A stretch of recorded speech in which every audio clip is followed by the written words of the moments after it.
আসসালামু আলাইকুম everyone, welcome back to my new blog. কেমন আছো তোমরা সবাই? আই হোপ তোমরা সকলে ভালো আছো। আলহামদুলিল্লাহ আমি আমার পরিবার সকলে ভালো আছি।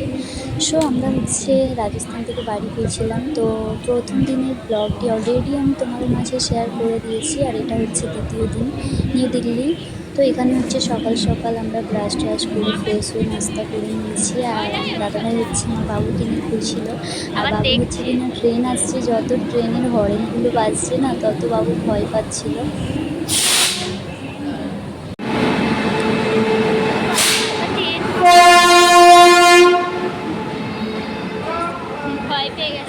তো তোমরা দেখতেই পাচ্ছ আমার বাবু কতটা কান্না করছে ভয়ে। আর তারপর এই যে বাবু দেখো কান্নাকাটি করে একটু ঘোরাফেরা করে মামার সঙ্গে তারপর ঘুমিয়ে পড়েছিল। আর যেহেতু আমাদের গাড়ি বললাম যে সন্ধ্যা 5টা 5:30 এখানে ঠান্ডা, এটা শীতকালে করতে লেট হয়ে গেছে, তার জন্য আবারও আমি সরি। তো যাই হোক, তারপর দেখো দুপুরে দাদাভাই বিরিয়ানি অর্ডার করেছিল, এসে গিয়েছে।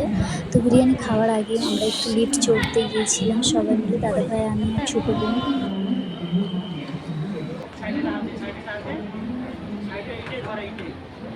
না ধরলেও কোনো ব্যাপার নয়।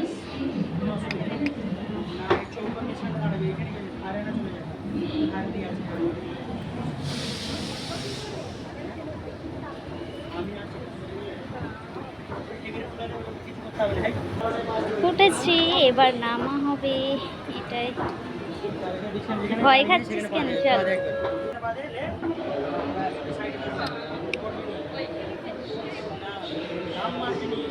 ভীষণ ভয় পাচ্ছে, আর আমি চেপে পড়েছি, কারণ আমার চাপা আছে আগে থেকে, অভ্যাস আছে। জাস্ট বাবু ঘুমাচ্ছে, ওকে রেখে এসেছি, উঠলাম আর নামলাম, এটুকুই ব্যাস। वाओ, ट्रेन जाता है।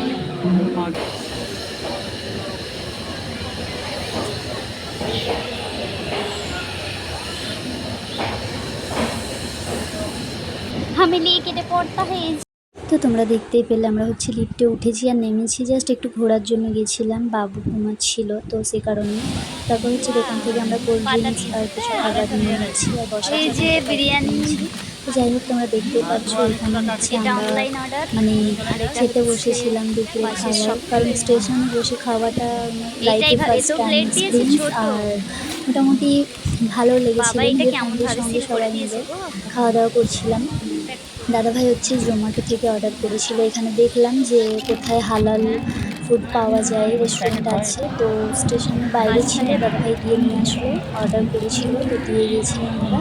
স্টেশনে ঢোকা অ্যালাউ ছিল না। হায়দ্রাবাদি যে মশলা রাইসটা হয়, বিরিয়ানিটা মানে হোয়াইট কালার দেখতে হয়, 2 রকম অর্ডার করেছিল 2 জায়গা থেকে, তবে এক জায়গাটা বেশি ভালো লেগেছে, এক জায়গাটা আলহামদুলিল্লাহ ভালো ছিল। খাওয়া দাওয়া করে নিচ্ছিলাম, আর ভালোও লাগছিল, কিন্তু একটা কথা আমার বাবু এত পরিশ্রম করেছে, ফার্স্ট টাইম তো এইভাবে জার্নি করছে ও, যাওয়ার সময় আর আসার সময়তে তো একটু প্রবলেম হয়েছিল দিল্লিতে, মানে বসেছি সারাটা দিন, কী যে পরিশ্রম করেছে কী বলবো। বন্ধুরা ফাইনালি বিকাল 5:30 বেজে গেছে, আমরা খাওয়া দাওয়ার পর ওয়েট করেছি এদিক ওদিক করে। তো ফাইনালি আমাদের রাস্তা দিয়েছে, আর আমরা শিফট করছিলাম, মানে ব্যাগপত্র তুলে নিয়ে। দাদাভাই তো চলে যাবে আমাদেরকে ছেড়ে, মনটা ভীষণ খারাপ হয়ে গেছিলো, চোখে পানি এসে গেছিলো, কী বলবো। মানে 6 মাস প্রায় ছিলাম দাদাভাইয়ের কাছে, আর আজ বাড়ি ফিরে যেতে হচ্ছে হঠাৎ করে। নইলে দাদাভাইয়ের আসার কথা ছিল, দেশে ঈদ করার কথা ছিল, কিন্তু ওই যে কথায় আছে না, নসিবে যা আছে তার কম বেশি কখনোই হবে না। দেখো দাদাভাই আমাদের তুলে দিয়ে চলে গিয়েছে, আমার বাবু জানালা ধারে দাঁড়িয়ে আছে, কতটা খুশি দেখো। ও গাড়ি চাপতে ভীষণ পছন্দ করে, এত ছোটোবেলা থেকেই। আর এখন আমি ভিডিওটা শেয়ার করছি তো লেট হয়ে গিয়েছে, বললামই শীতের সময় ছিল, আর এখন তো আমার বাবু আরও কিছুটা বড় হয়ে গেছে, প্রায় 2 বছরের কাছাকাছি বাবু চলছে, তবে এখনও 2 বছর পরে। তো যাই হোক, মন খারাপ নিয়ে আমরা রওনা দিলাম। আর মানে ভালোভাবে পৌঁছে গেছিলাম, কোনো অসুবিধা হয়নি। তো দেখো রাজধানীতে থাকলে বোঝা যায় না যে কতটা জোর চলে। তো জীবনে ফার্স্ট টাইম রাজধানী চাপার ইচ্ছে ছিল, দাদাভাইয়ের স্বপ্ন ছিল যে আমাদেরকে রাজধানীতেই বাড়ি পাঠাবে। হঠাৎ করে হলেও আমাদের কপালে রাজধানীতেই যাতায়াত করা ছিল, তাই আমরা রাজধানী করেই আসছি। দেখো অনেকে হয়তো ভাববে যে রাজধানী চেপে কী এমন মহান কাজ করে ফেলেছি, তবে দেখো গরিবের একটা ছোট্ট স্বপ্ন পূর্ণ হলেও সেটা তার কাছে অনেক বড় হ্যালো। মনে হয়। আর এটা দুটিখানি কথা না, হঠাৎ হ্যান্ডশেক। করে ইমার্জেন্সি আজ ওইটা বলেছে একটা কাল বেরিয়েছি, তার মধ্যে দাদাভাই টাকা অ্যারেঞ্জ হ্যান্ডশেক। করেছে, রাজধানীর হ্যান্ডশেক। টিকিট কেটেছে। তাছাড়া অপশান ছিল না আমাদের কাছে আর, পৌঁছাতে পারতাম না আমরা ঠিক টাইম করে। কারণ ব্যাপারটা হচ্ছে তোমাদের বলেছিলাম আগের ভিডিওতে যে কেন আমরা দেশে ফিরছি সবটা বলবো। সো আমরা হচ্ছে এসআইআরের হিয়ারিং ছিল দাদাভাইয়ের, তো সে কারণে ইমার্জেন্সি আসতে হয়েছে। তোমরা তো জানো এসআইআর চলছিল, এই ব্যাপারটা কত জটিল না হয়ে গেছিলো কোনো সব দিকে। তো যাই হোক শীতকালে হঠাৎ বাড়ি ফেরা, এইভাবে দাদাভাইকে ছেড়ে আসা, ভীষণ মন খারাপ নিয়ে আমরা যাচ্ছিলাম। তো দেখো বাইরের ভিউগুলো আমার কি দারুণ লাগছিল, তোমাদের কি বলবো। সন্ধ্যা সন্ধ্যা হয়ে আসছে, তো এই ছোট্ট ভিডিওটি তোমাদের মাঝে শেয়ার করছি। দেখো আমার কাছে খুব একটা টাইম হয় না ছোটো বাচ্চা নিয়ে, মিথ্যা কথা বলবো না, ফ্যামিলির সঙ্গে থাকি। আর সিঙ্গেল মা হয়ে যতটা আমার পক্ষে সম্ভব হয় আমার বাচ্চাকে আমি ভালো রাখার, খুশি রাখার চেষ্টা করি। দেখো আমার হাতে তো কিছু নাই, আমি কিছুই তো করছি না, ঠিক আছে, সব কিছু আমার ফ্যামিলি করছে, তাদের অশিলাতে সবটা হচ্ছে। তো যাই হোক, তোমাদের নিজের মনে করে অনেক কথাই বলে ফেলি, সো প্লিজ যদি আমার কথায় খারাপ লাগে কেউ কিছু মনে করো না, ক্ষমা করে দিও প্লিজ। তো দেখো এটা হচ্ছে পরের দিনের ভিডিও। সকালবেলা আমরা হচ্ছে হাওড়ায় পৌঁছে গেছি, কারণ আমাদের 9:40-এ হাওড়াতে ট্রেন ঢোকার সময় ছিল। আর মোটামুটি কিছুটা লেট ছিল, 10-15 মিনিট মতো লেট হয়েছে। তো আমরা হাওড়ার কাছাকাছি প্রায় চলে এসেছি। এখন হচ্ছে দেখতে পাচ্ছ বর্ধমান স্টেশন। তো সকালবেলা ভিডিওটি করছিলাম আমার একটাই কারণ সর্ষে ফুলের সময় ছিল, সর্ষের টাইম, সর্ষে ফুলগুলো জাস্ট কত সুন্দর লাগছে। দেখো আমাকে তো জাস্ট ওয়াও লেগেছে, এত ভালো লাগে। আসলে আমরা এখন এমন জায়গায় থাকি না, মানে চাষবাস দেখা গেলেও খুব একটা দেখা যায় না, মানে ভাড়া বাড়িতে থাকা হয়, বাইরে সেরকম যাওয়া যায় না একটা।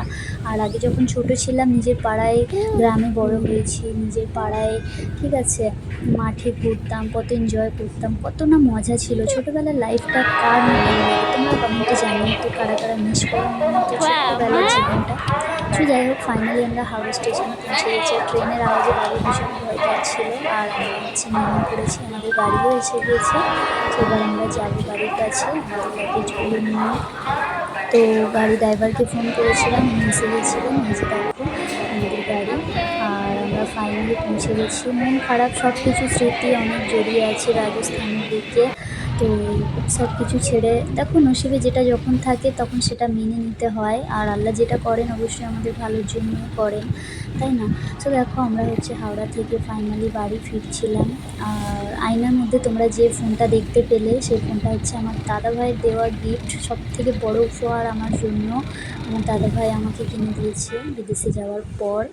সো যাই হোক ফাইনালি দেখো আমরা বাড়িতে পৌঁছে গেছি। আর এখানে হচ্ছে একটা কথা, মানে খুবই খুশি হচ্ছে এখানে যে আমাদের যে মানে মকান মালিক, বাড়িওয়ালা ওনারা আমাদের এত ভালোবাসে, মানে আমরা আসবো জেনেছিল আগে থেকে।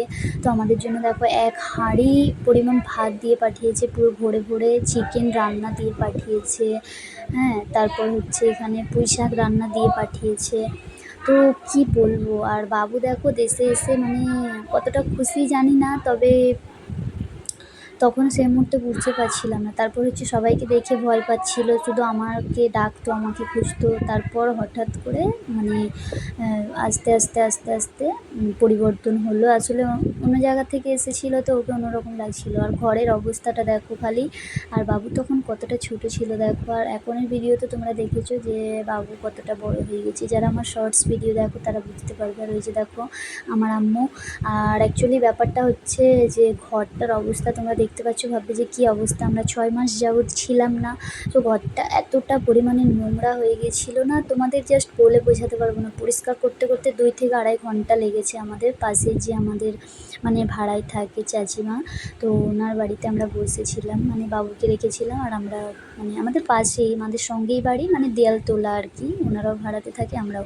আর তো পাশের চাচিও ভাত দিয়ে গেছে দেখো, 1 গামলা ভাত, তারপরে গরুর মাংসের তরকারি, আলু দিয়ে রান্না, হ্যাঁ, তারপরে এগুলো ডাল, বেগুন ভাজা এত কিছু দিয়ে গেছে নাকি। তো যাই হোক বন্ধুরা, আশা করি আমরা কেন হঠাৎ দেশে ফিরেছি সব কিছুটাই তোমাদের কাছে ক্লিয়ার করতে পারলাম। তো আমাদের এবার খাবার দাবার সময় হয়ে গেছিলো, আর ব্লগটি আজ এই পর্যন্ত শেষ করছি। কেমন লাগলো অবশ্যই জানিও কমেন্টে। দেখা হবে নেক্সট ব্লগে। আল্লাহ হাফেজ।